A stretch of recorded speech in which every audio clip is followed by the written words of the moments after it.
kwa mami wanjye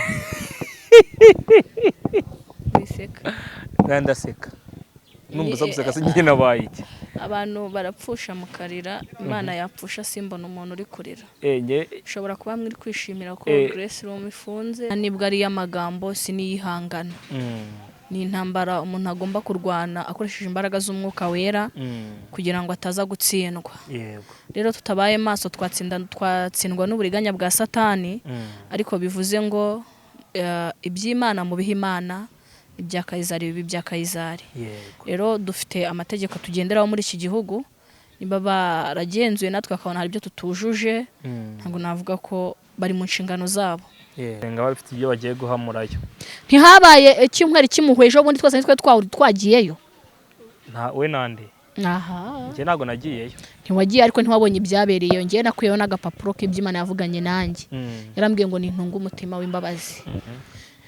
rero waraje icyo nari nshatse kuvuga ntabwo yawe itonze turaya uyindeviya ngo njyana hano kure ariko tukomeze umutima w'imbabazi rero waraje icyo nari ndi kuvuga ngiki jya uvuga make kuko ibikuvuga biri inyuma yego wowe uri kugenda runo rugendo nawe ntago urarurangiza nta n'uwagezeyo wagaruka tubwire uko byagenze ahubwo mureke twungana imbaraga wo gusenyana. Ubundi kera umuntu iyo yagwaga bazanaga igitenge bagatwikira bakavuga ngo uyu muntu ni uwacu niba basinzi baririmba ngo ni umusinzi ariko ni uwacu bakagirana inama. Twebwe kuki turi guhangana, kuki turi gutera kuki turi guterwa natwe tukitera, tubwizanye ukuri.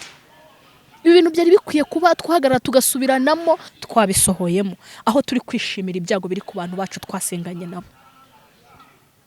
Ariko sibyo byari bikwiye ubu aya matiku n'amadode turimo byari bikwiye kubera ko mu minsi ya nyuma tutakungikanye ngo dusengerane twinginge abantu bibaze ngo mbese ibi bintu Mana wari ubirimo. Ese kubera iki ibi bintu bibaye? Ese tugiye kugwiza abakizwa cyangwa tugiye kugwiza umubare w'abarimbuka? Ariko kuki mutamenya ko n'igihe cya Satani gisohoye?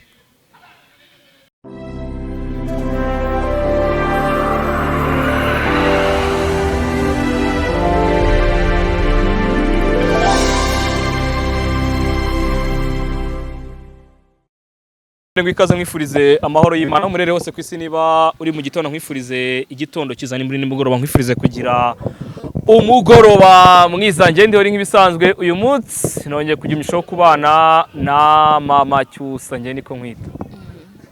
Ibintu bya Mariroza sinzi ahantu bagiye barabyiba. Sitwa mama Cyusa arata. Cyusa ni imfura yawe ariko. Sinzi impamvu nanjye mukunda kandi sindamubona. Umeze ute se Mariro?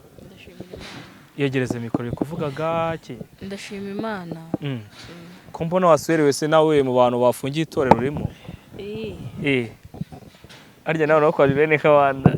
Amami wawe. Kwa mami wanjye. Biseka. Ndaseka. Numbuza guseka sinjye nabaye iki.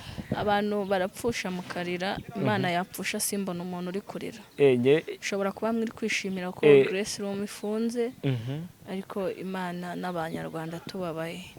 nawe urababaye? Yego. Ubabajwe n'iki? Abantu twajyaga tukabohoka tugahembuka. Ne wabohokaga? Wabohokaga? Ni bandi banajya kuvuga ko babohoka? Ni bandi bajya bakubwira abandi ko bajya babohoka nabo? Ni benshi cyane bari barahabohokeye. Bakubeshyaga? Ngo byoroshye. Urarwaye ariko? Arwaye. Kuvuga nk'umuntu utari muri mudu ntago umeze neza. Biraza koroha mu kanya. Biraza koroha mu kanya. Yes. Reka nangire ikiganiro gutya uyu munsi itorero ryawe Grace Room ry'umushumba Irene Kabanda ryageze gutya kubera kutubahiriza ibisabwa no kudashyira mu nshingano ibyo ryiyemeje bari kubitaho ingufuri nyuma y'itorero rya Zerafati Holy Ministry Church. Uyu munsi Grace Room nayo ibaye iya kabiri mu gufungwa nyuma nayo ubwo n'itorero rindi ryari rizwi cyane. Uyu munsi ryafunzwe nyuma y'igiterane mu mazimitsi mukoreye muri Beka Arena. Yego. Nibaze ngo kuki igiterane cyabereye muri Arena cyavugishije abantu benshi byatewe n'iki? Nuko Imana yahakoreye imirimo n'ibitangaza. Byonyine nta mafaranga mwabonye?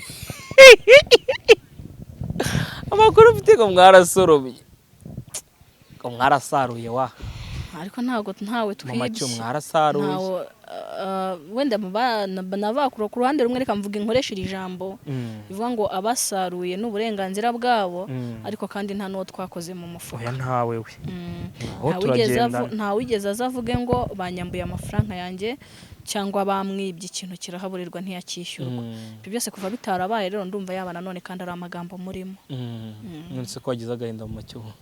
Oya ndarwaye. Ntabwo rwa wafungiriza nyirita urwara. Uri wintesha umutwe. Mu macyuho umeze ute? Ndashima Imana. Abana baraho. Yego. Barashima Imana. Barakomeye. Masomo bari kuyanyuramo neza, bashima umwami. Turashimira Imana ko bari ku ishuri bari kwiga. Katangira ikiganiro twisengera Uwiteka Imana, ubundi nze ninjire mu kiganiro n'itangazo ryandikiwe abantu basenga. Nyagasani. Tangazo. Turagushimiye Mana iriho, ni wowe ubera hose icyarimwe, mu isi no mu ijuru bavuge kuri uwera. Natwe abo waremye tuguhimbarije ko waturinze tukaba tugihumeka umwuka w'abazima. Izina ry'Imana yacu nirihimbazwe. Amen. Waraturinze uraturengera, turindira ubugingo n'umubiri. Amen. Ni nayo mpamvu tuvuze ngo komeza ushyirwe hejuru kubera ko urusumba byose. Amen. Ni wowe muremyi w'ibiri kuba, ni wowe muremyi wa byose. Izina ry'Imana yacu nirihimbazwe. Amen. Rero data wa twese mwiza, tuguhaye ikaze na karibu muri uyu mwanya kugira ngo utaramane natwe, utugirire neza, urakoze ni mu izina rya Yesu. Amen. Amen. Uyu munsi twagiye kubona tubona hasohotse itangazo risohowe na mpuzamatorero rivuga ko zimwe mu nsengero muri kino gihugu cyacu cy'u Rwanda zitari zujuje ibisabwa zafunzwe. Uyu munsi twagiye kubona tubona Grace Room ya Julienne, Pastor Julienne Kabanda nayo ibigendeyemo iba irafunzwe. Ni ko mumaze iminsi muri ibikorwa byiza byo gusenga Imana muri mu minsi yo gufasha abatishoboye, dore ko nakurikiye n'ubuhamya bw'uriya mubyeyi ko ni kuri Pasika yasangiye n'abantu barenga bangahe. Yaba ari iyihe mpamvu nkawe nk'umukristo usengerayo yabitumye urusengero rwanyu rusa nk'urufunzwe, kandi hari byinshi ngewe nzi mwari mwujuje bisabwa ndetse mukaba mwanasengaga cyane mukanaterana cyane? Uriya bajya kuvuga ngo ujya gutera uburezi arabwibanza, ariko kandi ntekereza ko intambara turi kurwana ntabwo ari iy'umubiri, nta nibwo ari iy'amagambo, si n'iyihangana. Ni intambara umuntu agomba kurwana akoresheje imbaraga z'umwuka wera kugira ngo ataza gutsindwa. Rero tutabaye maso twatsindwa n'uburiganya bwa Satani, ariko bivuze ngo iby'Imana mu bihe Imana, ibya Kayizari bibi bya Kayizari. Rero dufite amategeko tugenderaho muri iki gihugu, niba baragenzuye natwe akabona hari ibyo tutujuje, ntabwo navuga ko bari mu nshingano zabo. Ariko kandi nitwuzuza ibisabwa n'ibyo dutegekwa tuzafungurirwa. Yego. Nimwuzuza ibisabwa muzafungurirwa. Yego. Urabona ari impamvu yatumye bafungira mu macyo, ko nzi ko ahantu mwateraniraga hujuje ibisabwa, ndahazi ni hano haruguru, ni na hafi yo mu rugo hano ku Gishushu, ndetse igiterane mumazemo iminsi nacyo ndakeka naragiyemo nka kabiri muri iriya arena, aho nabonye byinshi ndetse n'abakristo baho bishimye. Nibaze ngo yaba ari iyihe mpamvu yateye ko iyi Grace Room bisa nkaho ubuzima bwayo gatozi bwo kuri kino gihugu busa nkaho buri mu marembera? Buriya rega ikintu cyose kijya kugera mu marembera cyangwa kijya kugera mu mazi abira, hari impamvu yacyo. Yego. Buriya kandi ibintu byinshi navuga ngo vuga make cyangwa uvuga uziga, kubera ko abantu abayobozi bo hejuru nibo bagomba kuganira bakumvikana, bakagura raporo ivuga ngo Grace Room izongera iterane, cyangwa Grace Room nayo ikuye kuri titre y'abagomba kuzongera guterana, tukabimenya. Ariko aka kanya icyo twavuga, aba Grace Room twese n'abanyarwanda muri rusange, n'abene igihugu muri rusange, n'abari hanze y'igihugu, twongere duhuze imbaraga, tumenye ko intambara atari yo gusakuza, ahubwo twongere tunihe, twinginga Imana idutabare. Murakoze. Ucyumva ibi bintu ndasinyega ko wabyumviye ahangaha, kuko nawe ufite telefone ya touch. Nkibyumva kuva naba ubu nta touch ufite. Ndabifite ariko nyine kubera impamvu z'umuntu bwite, kubera ko nta data wari ufite. abantu muri Grace Room mugure mugenzi wanyu amayinite nyabuna. aya have nawe se. Oya mama cyo bwa basi umuntu gukunda kugura internet y'icyumweru ni icya5 ukagwa gigabyte 8. Nyine buriya intambara yose igira ikitangiza. Kandi buriya utasembuye amazi y'ubugari ngo uyongeremo umuriro ntago wakwari ku bugari ngo uburye. Bisaba kubanza gucanira amazi. Rero iyo amazi asubiye inyuma ntushobora kwari ku bugari. Rero niyo mpamvu nari mvuze ngo iyi ntambara muyiharira inzego zo hejuru. Nizo zizaduha igisubizo cyanyacyo. Abanyamasengesho n'abahanuzi bari bavuga. Twebwe dufata ijambo dusenge. Mwibanga rikomeye dusenge. Imana nizaduha igisubizo gikwiriye. Kwari abishimye ko ubuhanuzi bahanuye busohoye, abandi bakavuga bati ibingibi twe twarabivuze kenshi cyane, ariko Uwiteka abishyizeho umwanzuro. Abantu ni bajya bavuga ngo twe turavuga ariko Imana igasohoza. Ariko hari ikintu kimwe nshaka kubaza. Abo bari kwishimira ko bavuze Imana ikabisohoje. Ndashaka kubaza ikintu kimwe. Yego. Iyi Imana yishimira ibyago n'amakuba byatewe mu kiranutse. Icyo ni kimwe. Bazadusubize. Hari igihe usanga badakorera Imana bakora. Icya kabiri. Mwebweho sibyo cyangwa se twebweho tuzi kurobanura umwuka n'imyuka ku buryo dufata umwanzuro n'umwanya wo kuvuga ngo Imana isubije icyo twavuze. Ese ko numva uyu munsi mwateye amabuye amatorero nka Grace Room igarutse we waciye iteka, wavuga ngo iki? Shuti yanjye vuga make kuko nayo bikuvuga biri inyuma. Profete Nyirinde ku Ernest no Kristo baho bivugiraga ko ritagarutse se. Reka nemere sibyo. Buriya hari ikintu ubuyobozi nabwo muri Bibiliya isobanura ko bushyirwaho n'Imana. Reka twemere ko ritanagarutse nta kibazo, byose bigomba kuberaho kutwigisha. Ibyo twigiyeyo bizatubera iby'umumaro nitubikurikiza. Wigiye iki mu macyo? Kubabarira no kwihangana. Ariko kandi simbigira ngiyewe. Njya ariko mbikubwira. Shobora kuntesha umutwe. Tuganira. Mbikubwira nakubwiye ko ntarahabwa imbaraga zuzuye kubabarira. Yego. Niyo mbonye ikosa ryambayeho cyangwa se wari inkorindo ngira ngo. Grace muri batinze kuyifunga. Ahubwo bakoze ikosa ariko benyine ryo kuyifunga. Hoya. Kuko hari abantu nshuti yanjye ngiye ubushize nkubwirana nkandagirayo bwa mbere. Nababwiye uburyo nabonye umwana w'umukobwa wahagurutse kavuga ngo nari naratatswe n'umwuka w'ubusambanyi. Yego ariko ndashimira Imana ko nageze muri Grace Room nkakira. Tubona umwana w'umusore wari utobaguye ahantu hose atambutse ubuhamya bw'ibintu Imana yakoze. Imana iramukiza. Tubona umwana w'umusore w'imyaka 20 navuga ngo njye ubu nshatse ngo enye. Ariko kuva nagera muri Grace Room Imana yarankijije wa mwuka wasambanaga ntawe ngifite. Ashatse ingo 4 enye. Ego nahumvi sirimwe nakandagiyeyo. Nahumviye ubuhamya nta mvuga ntahubwa ahantu havamo ikigisho gikomeye cyatuma babireba n'ababyumva babohoka. Undi mwana wo ngora haguruka arashima aravuga ngo njyewe buruko nabonaga amafaranga ntumvaga ijwi rimbwira ngo jya mu kabari. Ariko kuva nakanagira muri Grace Room buretse umva gashya. Oya buretse numva ringiye mama cyo. Ati mwumvijwe sitarambwira ngo jya kumwakamo rintwara mu kabari. Ati kandi uko najyaga mu kabari niko najyaga no mu bagore. None harahavuga ngo njyewe nanywaga inzoga nkazibabaza.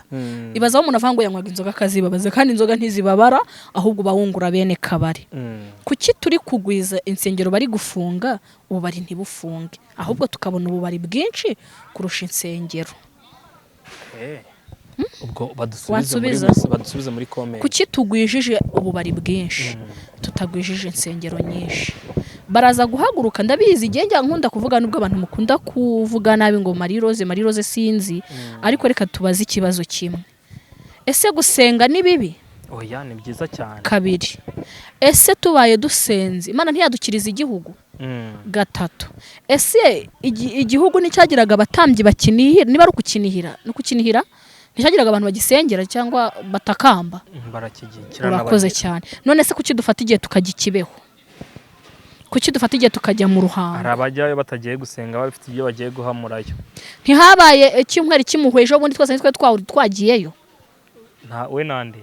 Aha. Nje nago nagiyeyo. Ntiwagiye ariko ntiwabonye ibyabereyeyo. Ngiye nakuyeho n'agapapuro k'iby'Imana yavuganye nanjye. Yarambwiye ngo nintunga umutima w'imbabazi. rero waraje icyo nari nshatse kuvuga ntabwo yawe itonde turaya uyindeviya ngo njyana hano kure ariko tukomeze umutima mbabazi rero waraje icyo nari ndi kuvuga ngiki jya uvuga make kuko ibikuvuga biri inyuma yego wowe uri kugenda runo rugendo nawe ntabwo urarurangiza nta n'uwagezeyo wagaruka tubwire uko byagenze ahubwo mureke twungana imbaraga wo gusenyana ubundi kera umuntu iyo yagwaga bazanaga igitenge bagatwikira bakavuga ngo uyu muntu ni uwacu niba abasinzi baririmba ngo ni umusinzi ariko ni uwacu bakagirana inama twebwe kuki turi guhangana kuki turi gutera kuki turi guterwa natwe tukitera tubwizanye ukuri ibi bintu byari bikwiye kuba twahagarara tugasubiranamo Imana ishimwe ko insengero bazifunze Imana ishimwe ko Grace Room ifunze Imana ibi koko ni amashimwe niko bahanuzi n'ababibabariye bahanuzi mukwiye gushima ko byashenyutse ese koko nibyo mwarahanuye iyo Mana izafu none se ubu tubwizanye ukuri wenda reka twemere ko Grace Room ifunzwe ubu nibwo tugiye abantu bagiye kureka gusambana nibwo bagiye gusambana cyane nibwo ubu bari bugiye guhomba nibwo tugiye kujya tucuruza nibwo abantu bagiye kureka kwiba nibwo abantu bagiye kureka kwiba oya nibwo bagiye kwiba cyane nshuti yanjye nimwongere munihira igihugu sinzi ijambo ryavuze ngo muhamagara abagore beza bazi kurira baririre Yerusalemu kubera ko hahindutse amatongo umunsi igitondo kimwe yego tuzaba twatakaje imbaraga n'ibihe byiza byo gusenga ijambo ry'Imana ribaye ingume nibwo gusubiranamo ishyanga rizahindukira ritera irindi shyanga twabisohoyemo aho turi kwishimira ibyago biri ku bantu bacu twasenganye nabo ariko sibyo byari bikwiye ubu aya matiku n'amadode turimo byari bikwiye tutakungikanye ngo dusengerane twinginge abantu tubibaze ngo mbese ibi bintu Mana wari ubirimo ese kubera iki ibi bintu bibaye ese tugiye kugwiza abakizwa cyangwa tugiye kugwiza umubare w'abarimbuka ariko kuki mutamenya ko n'igihe cya Satani gisohoye Satani ariko Satani abatasohoye ahubwo abakozi bakare baba basohoye none se ubundi tugeza ko Satani uzamubona gutya imbona nkubone kimwe nuko Imana ivugira ngo irebera hose iki icyarimwe bivuge ngo isi yose hari umuntu ufite ibyawe yego hari ufite yibye yego kubera iki niba Imana irebera hose icyarimwe hari ahantu Imana yashyize umuntu wawe ubu uri mu Rwanda sibyo ariko hari nk'umuntu uri Canada ategereje wowe kubera ko ari message afite sibyo ategereje ntago nkuvuze ategereje Maria Rosa ategereje Maria Rosa ko ari message yawe afite ko ari message yanjye ko ngewe message yangira hano mu Rwanda urumva rero ingeri zose n'isi yose kubera ko Imana irebera hose icyarimwe twe dukwiye kungana imbaraga tugasengerana ntiduhangane ariko kandi ndabona ko guhangana niko kubaye kwinshi kurusha kungana amaboko ngo dusengerane murakoze yego hanyuma mu minsi yashize haje agapost kavuga ko mami wanyu cyangwa se Pastor Julienne Kabanda ashobora kuba akorana n'imyuka mibi ya Satani none uyu munsi yahise afungirwa urusengero urabona ari ihe mpamvu aya makuba n'ibigeragezo biri guca mu itorero rya Grace Room cyane kurenza andi matorero muri iki gihe Mary wanjye njyewe ngiye kukubaza ijambo rivuga ngo ese umubumbyi ashobora ikibumbano gishobora kubaza umubumbyi ngo wambumbye ute ntago bibaho cyita kimeneka urakoze cyane umubumbyi ngo ari kubumba ikibumbano cye cyamuhomborewe mu biganza cyamuhomborewe cyamuhombokeyeho cyagize uko nyine urumva ivuga ngo cyamuhombokeye mu macyu cyamumenekeye mu biganza cyamuhombokeyeho birakora byananiye kimaze kumumenekera mu biganza ngo arahindura gikoramo cyiza cyane yego kirusha icyambere kuba cyiza amen yego none niba kitaravuze ngo umbumbiye iki nabi cy'ubwacyo kikabomagurika yego none twebwe turi bubaze ba nyir'umurimo ngo kubera iki kuki Imana ntiyaguhamagaye mu mwuka w'Imana, yahamagaye Marie Rose ndi mu mwuka w'Imana, nawe uri mu mwuka w'Imana, ariko se mpindukire mbaze nyir'umwuka w'Imana ngo kuki wawunkizemo bakanyita umwuka wa Satani kandi nawe barakwise umwuka wa Yezeburi. Akareka gukorera Satani menya bidahemba. ubundi icyo ukorera cyose niho uzajya. Yego. Uwuvugira uwo nukorera igihe kimwe kigeze araguhemba cyangwa akakwandagaza. Rero hitamo uzajya hakiri kare, hitamo n'icyo uzakora hakiri kare, hitamo n'uzavugira hakiri kare, kuko byose bituzanira birushiriza hamwe kutuzanira iki ibyiza. Murakoze. Yego. Nikomereza ahangaha nshaka no kuva kuri kano kantu kugira ngo nikomereze kandi gasije kamwe nkibarize gutya ngo ese abakristo cyangwa se abayoboke b'iri dini urabashishikariza kujya gusengera hehe mu gihe urusengero rwanyu rufungiye, dore ko hari abavuye mu madini runaka, abavuye mu baporoso, abavuye mu bakatolika, abavuye babona ko nta Mana iriyo, Imana iri kwa Pastor Julienne Kabanda. Uyu munsi urusengero waboneragamo Imana narwo rurafunze, basengereye kuyobya ko Imana siganirwa aho dutegekwa, twitegeye ururembo ntazarutaha mu rwo rurembo, urwo rurembo rwera n'ibirimo byose byubatswe n'izahabu zirabagirana. Umva akantu nanjye nshatse kuvuga, udakijijwe wese ntabwo azatahamo. Sibyo, reka mpite ngarukira aho ngaho. Hezwa hanze hamwe na Satani, nidushaka tunarekera aho ngaho. N'uburi iwawe ni Imana twavuze irebera hose icyarimwe. Niba uri mu rugo iwawe uzasenga Imana yumve.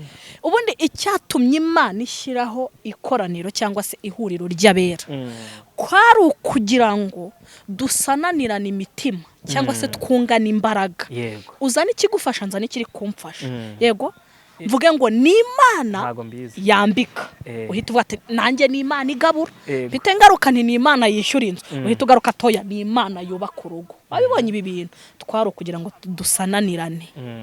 Nidusananirana duhurize umugozi hamwe, twunganirane, dukurirane igisubizo. Yego, none umwenda utaratabukamo kabiri. Tuzi ko twafataga amaturo tukayahereza umutambyi akajya kudutambira igitambo akagarura icyo Imana ivuze. Yego, urakoze cyane. Noneho igitambo kibonetse, bivuga ngo umwenda wari ukingirije ahera umaze kuguruka cyangwa se utabutsemo kabiri, duhawe imbaraga zo kugira ngo buri wese yigerereye.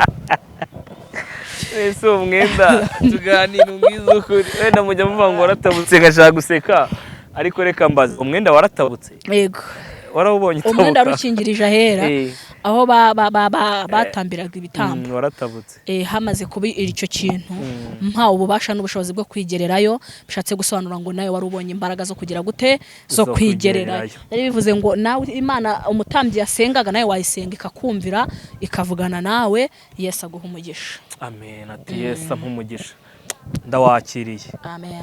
Kuki nsabiye umugisha y'amasaha?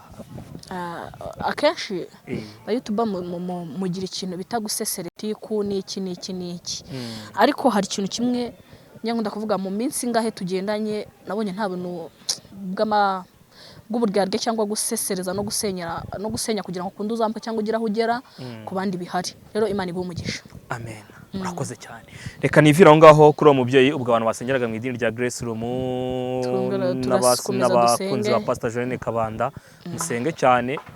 Bibira nivuga ngo naho igiti cyatemwe cyakongera kigashibuka. Muzashaka kuba bafungiye ejo mukongera mukaba wenda iyo katedrali na Pastor Julienne Kabanda ariko ukaba yamakuzura bakamusubiza gusenga, Grace Room ikongera ikabaho nk'ibisanzwe.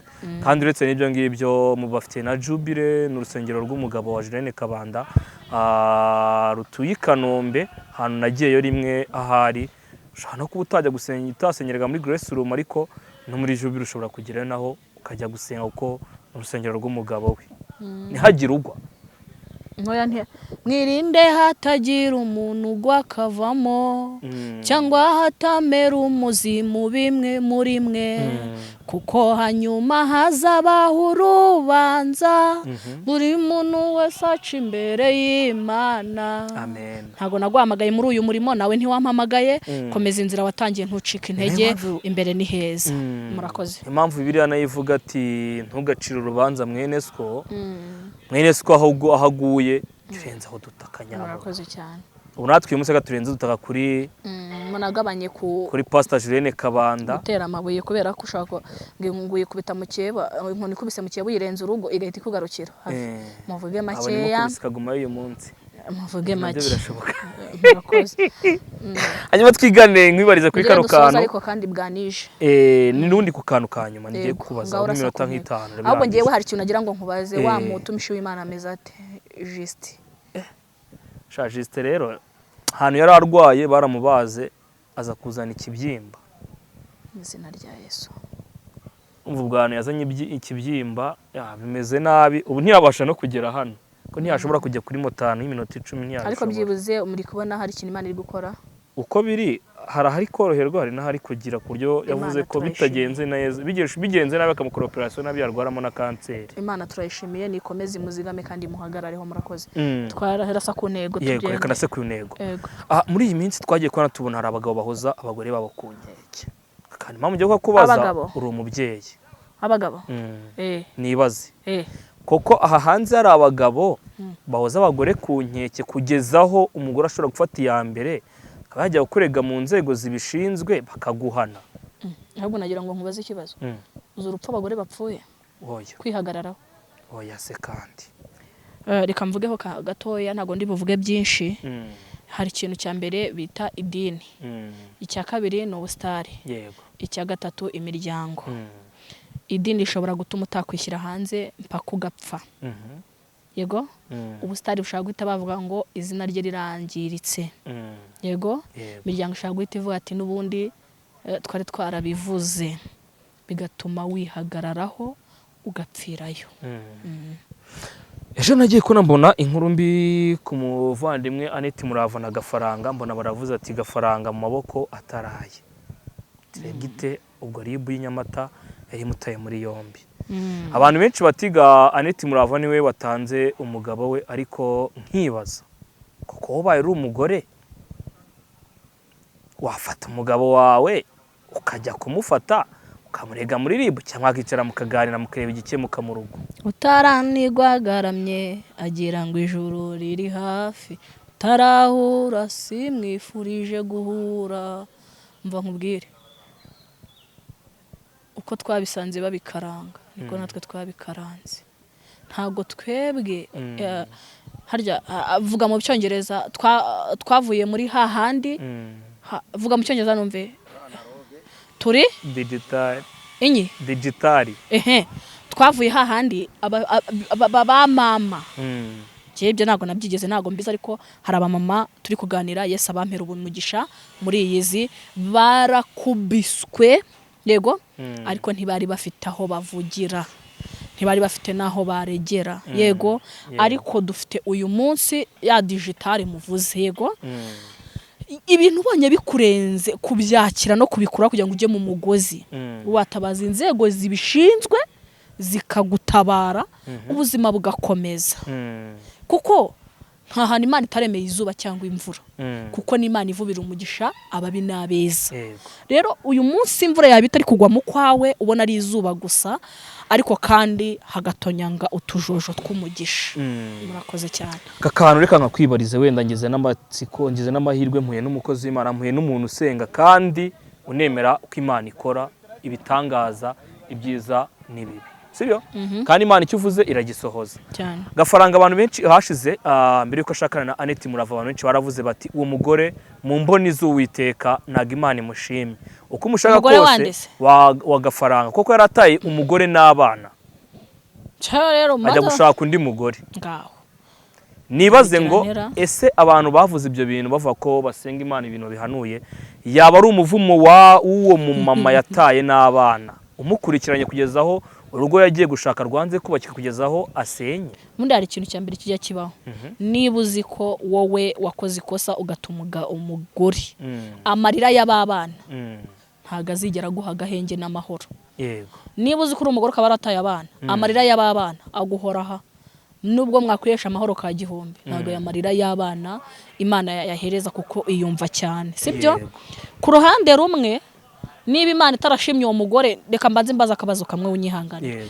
Uwo mugore mushyashya n'uyu mugabo baba bafitanye umwana? Baramufite. Yesu aguha umugisha. Hari ikintu nshaka kuvuga. Iyo ibintu Imana itabihuje cyo ni kimwe ntishobora gutanga urubyaro hagati yabo. Bavuze ngo gafaranga na neti y'Imana itaza gushima urushako rwabo. None se bagiye gushakana uwo mugore adahari? Nawe rero uvuze ikintu gikomeye aha. Ubwo abantu bari bazinye ngo barahanuye barasebye. Aya. Komereze. Katubwizanye ukuri. Buriya y'abantu bahuye Imana itabishaka. Yego. Ntuzi ko tujye tubwizanye ukuri. Bajya bacuvuga ngo nta nduri ivugira ubusa ku gasozi. Yego. Kandi ikintu cyose jya ugitega iminsi kuko niba izasobanura ikintu. Yego. Yego. Reka rero nkwibarize. Imana niba itari mu rugo rwabo. Yego. Ntago uwo mwana Imana ari kumushyiramo kiri kubona ari umwana w'amagorwa. Ariko ko iyi nda yayiteye Aneti Murava umwana kwa pasiteri yayimuteye mbere batarajya muri process yo gushakana uyu yashatse atwite. Reka rero noneho sa urakoze cyane. None se ni Imana ishaka kwigisha uyu Jeannette? Ni Imana iri guhana Jeannette kubw'amarira y'aba bana? Ni Imana ihannye gafaranga? Turaza kubishyira ku kurinde hagati aho ngaho. Mujye mucareginga umuntu mukome urusyo mukome n'ingasire. Ku ruhande rumwe ubu nituvuga ngo ku rugo rukuru gafaranga yari yarananiranye uyu munsi mwese muri bukoma amashyati nibyo n'ibihamya byagaragaye. Iyi kosa riza kugaragara ku mugore twaravuze ati gafaranga Mana yararenganya atireba urugo rwa mbere umugore aramuzenya. Buriya nitugaruka inyuma turaza gusanga urugo rwa mbere gafaranga yaravuze ko umugore ari dayimoni. Sibyo? Wagira ngo wari uhari. Jezi bizi wasanga yarasha kandi ku mugore we kavuga ati mwe ni muza gahinda n'umuruho nagize ati mbega ishitani y'umugore. Yego. Ariko Imana idacurwa kibera igahita batumva we gafaranga shanga uteze ikindi gihe ntuzancika. Yego. Yego. None akaba yaguye mu mutego w'ikindi gihe. Ntago mvuze ko ari ukuba Imana yahannye Jeannette ahubwo kwari kugira ngo Imana imukize amaboko y'umubisha yaramwugarije. Kimwe ngiki niba Imana yaritegereje umubabaro uyu mugore yagize ntago Imana yari kwemera ko uyu mubabaro Jeannette nawe upfana. Amen. Sibyo? Yari ikwiye gufata umugizi wa nabi kamuhana. Yari kwifata agafaranga ikamuhanika reka Aneti akakomeza akiberaho. Icyo si kimwe. Ubwo reka duhita dufokasinga kuri cya kindi babana ariko nabwo ntago mvuze ngo kuba mwahanuye ibyago bikaba bisohoye ngo ubwo Imana yakoze. Ngo baserebure. Sibyo? Ahubwo baba bakwiye kungana imbaraga bagasenga. Ariho handitse igaye mvuga nti ntago mugitera utwatsi kuri bagenzi banyu ahubwo nibwo muhita mwamamara ngo mwabaye abahanuzi. Yego. Sibyo?